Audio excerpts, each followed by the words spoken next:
गौ रक्षकों, गौ माता के रखवालों, मेरा तुमसे सवाल है, बीफ एक्सपोर्टर से इलेक्टोरल बॉन्ड मतलब बीजेपी, मोदी, योगी, अमित शाह ने इलेक्टोरल बॉन्ड में बीफ एक्सपोर्टर से करीब 500 शायद 500 करोड़ का चंदा लिया।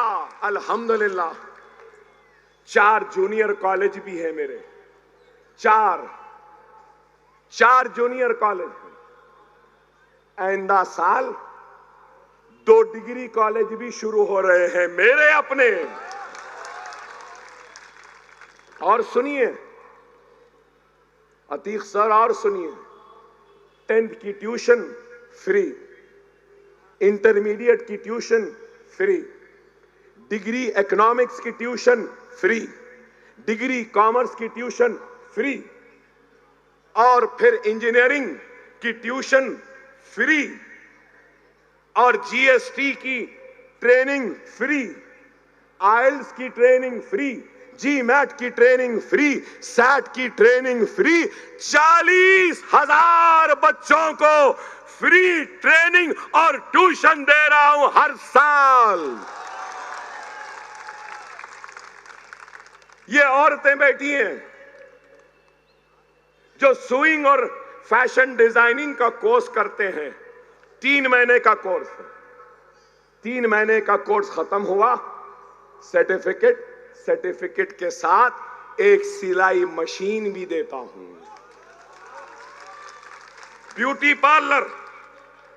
ब्यूटी पार्लर का कोर्स करे तो ब्यूटी पार्लर का किट भी देता हूं।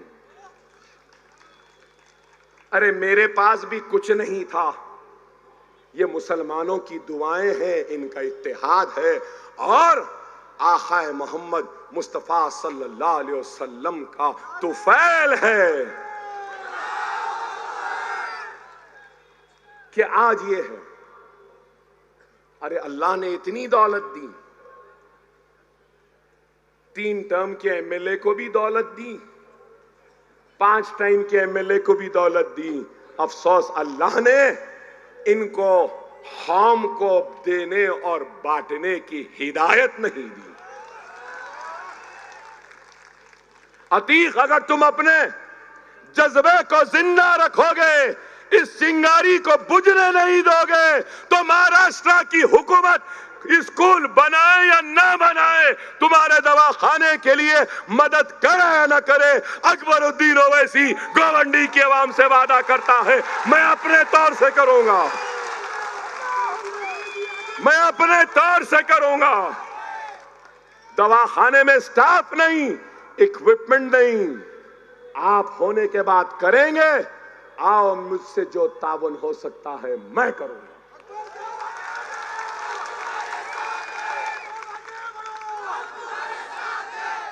दस स्कूल हैदराबाद में बने, इंशाअल्लाह अतीक जीत जाएगा तो अकबर ओवैसी का 11वां स्कूल गोवंडी में बनेगा। हम बनाएंगे। अरे हम सिर्फ बातें नहीं करते, बता दो कौन है हिंदुस्तान में मोदी पढ़ा रहा है एक बच्चे को अपनी जेब से? अरे पढ़ा भी रहे हैं तो टैक्स पेयर के सरकारी पैसों से अगर कुछ दे रहे हैं तो अपने बाप का नहीं दे रहे हैं, हमारा पैसा है जो दे रहे हैं। हमारे दवाखाने भी है, मालूम आपको, एक 2000 बिस्तर का और एक 1500 बिस्तर का, मालूम आपको। डिलीवरी फ्री होती है हमारे पास, ऑपरेशन से बच्चा 6000 में, डायलिसिस 500 रुपये में, आंखों का मोतिया का लेंस के साथ operation free, general ward free, 3 time के खाने के साथ फ्री। क्या किसी एक लीडर ने ऐसा काम किया? किसी ने किया? अरे हमने किया। खुदारा समझो मेरी बात को। बड़ा अफसोस हुआ जब अतीक साहब को सुना कि गोवंडी में डिग्री कॉलेज नहीं, गोवंडी में इंजीनियरिंग कॉलेज नहीं, गोवंडी में बैंक नहीं, गोवंडी में एटीएम के मशीन भी नहीं। सही है ना? एटीएम के मशीन नहीं है, डायग्नोस्टिक फैसिलिटी नहीं है, बराबर रोड नहीं, बराबर पानी नहीं, और डोनार बंपिंग यार्ड। पूरे मुंबई का कचरा यहां पे। अरे क्या 15 साल में कचरे को कम करने का, कचरे को उठाने का कुछ काम नहीं कर सकते थे? कर सकते थे, बशर्त ये कि जज्बा होना था, नीयत होनी थी, ईमानदारी होनी थी। अपने जेबों को भरने से फुर्सत नहीं मिली, इसलिए यहां लाके बंबई का कचरा फेंकते रहे। और मैं गलत नहीं तो ये लोग का भी इसमें परसेंटेज है। अरे ये कचरे का भी इस्तेमाल हो सकता है, एनर्जी बनाई जा सकती है। और आपको शायद नहीं मालूम, ये कचरे से किसानों की खाद भी बनती है, किसानों का मिनरल भी बनता है। इस्तेमाल कर सकते हैं, लेकिन नहीं, इनको सिर्फ अपने जेबों को भरने की जरूरत है। देखिए, मैंने इतना काम किया ना, मैं हर मर्तबा क्या सोचता हूं मालूम आपको? किस फिक्र में रहता हूं मालूम? कि इतना काम किया, अब 50 बरस का हूं, मैं बीमार हूं, मुझे 3 गोलियां मारी गई थी, 70 मर्तबा चाकुओं से मारा गया, कुड़ाड़ी से, तलवार से ये हाथ तो मेरा खुलता ही नहीं है, अंतड़ियां नहीं, गुर्दे खराब।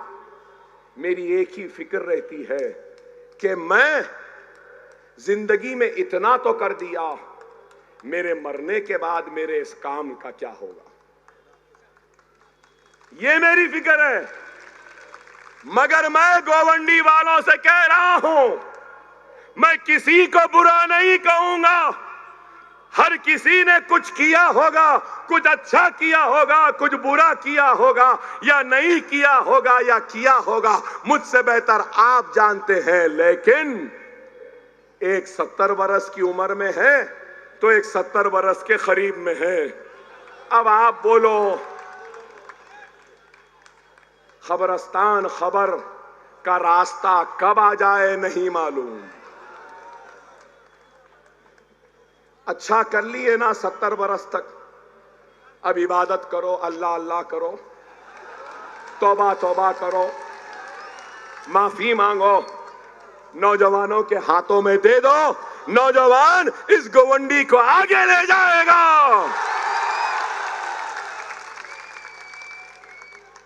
मैं तो बुरा नहीं बोला ना, तनकीद नहीं करा ना, उनको कुछ नहीं बोला, ना इनको बोला ना उनको बोला, सिर्फ आपसे कह रहा हूं, क्या मेरी बात सही है या नहीं है? नौजवान आएगा तो नया जोश होगा, नया जज्बा होगा, नया जुनून होगा, काम करने की तड़प होगी और कुछ करने की ख्वाहिश होगी, गोवंडी के लिए भी और खुद के लिए भी।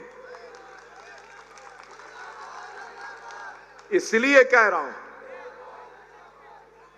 मैं जानता हूं आप लोग कुछ और सुनने आए थे,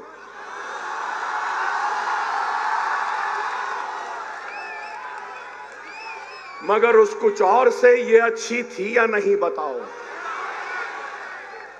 अरे मेरे भाई, फर फर फर फर फर फर तकरीर करना आसान है, उसका जादू तो अकबरुद्दीन ओवैसी को आता है, अपने अल्फाज के जादू में बहाकर ले जाना भी आता है। लेकिन मैं सिर्फ तकरीर नहीं करता हूं, मैं अमली तौर पे भी काम करता हूं और उस काम को आप तक पहुंचाना चाहता हूं। वो काम जो हमने हैदराबाद में शुरू किया, उस काम को हिंदुस्तान के कोने कोने में पहुंचाना चाहते। खुदारा वक्त की नजाकत को समझो। हर किसी की आवाज है, हर किसी की आवाज है, हमारी आवाज नहीं। आओ अपनी आवाज लाओ, दियानतदार आवाज को पैदा करो। आज शिवसेना के दो टुकड़े हैं, उद्धव सेना, शिंदे सेना।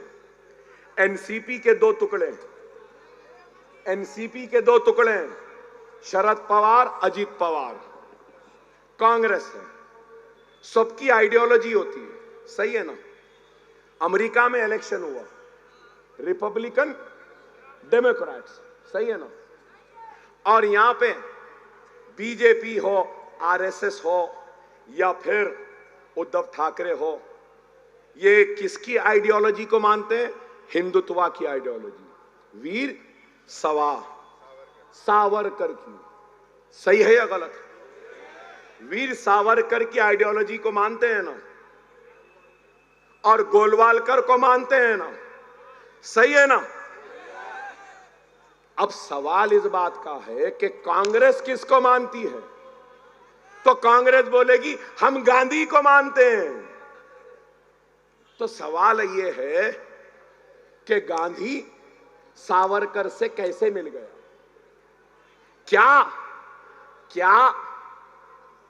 क्या राहुल गांधी, सोनिया गांधी, प्रियंका गांधी वीर सावरकर की तारीफ कर सकते हैं? क्या राहुल गांधी, सोनिया गांधी बाल ठाकरे की तारीफ और खसीदा पढ़ सकते हैं? क्या उद्धव ठाकरे वीर सावरकर को छोड़कर गांधी को मान सकते हैं? अरे ये तो गोडसे को मानने वाले हैं। तो फिर ये लोग कैसे एक हो गए?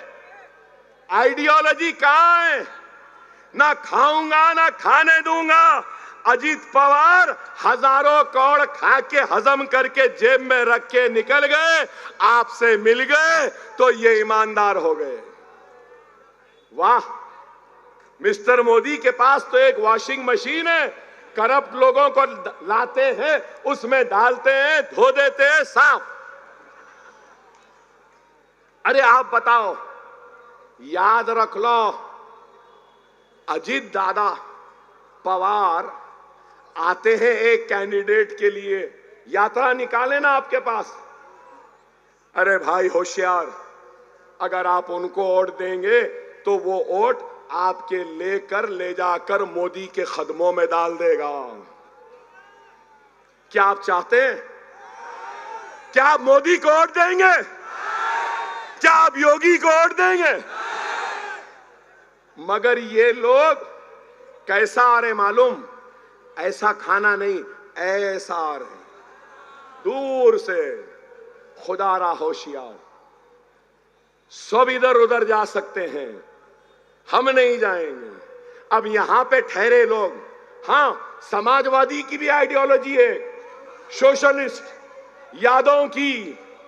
तो अब लोग बोलेंगे अकबर साहब, आपने सावरकर कहा, आपने गांधी कहा, आपने सोशलिस्ट कहा, आपकी आइडियोलॉजी क्या है? मेरी आइडियोलॉजी और मेरे हीरो मोहम्मद मुस्तफा सल्लल्लाहु अलैहि वसल्लम, मेरी आइडियोलॉजी सुन्नत रसूल अल्लाह, ये है, यही है। खुदारा समझो, खुदारा समझो, मैं कह रहा हूं, अभी 3 मिनट है, सुन लो, सुन लो, सुनने वालों सुन लो।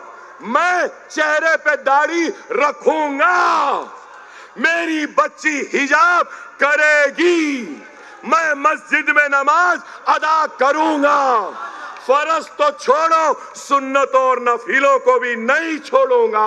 मैं हिंदुस्तानी हूं और हिंदुस्तान पे एक सर पे टोपी पहनने वाले का भी उतना ही हक है जितना माथे पे तिलक लगाने वाले का है। ये मुल्क मेरा भी था, मेरा भी है।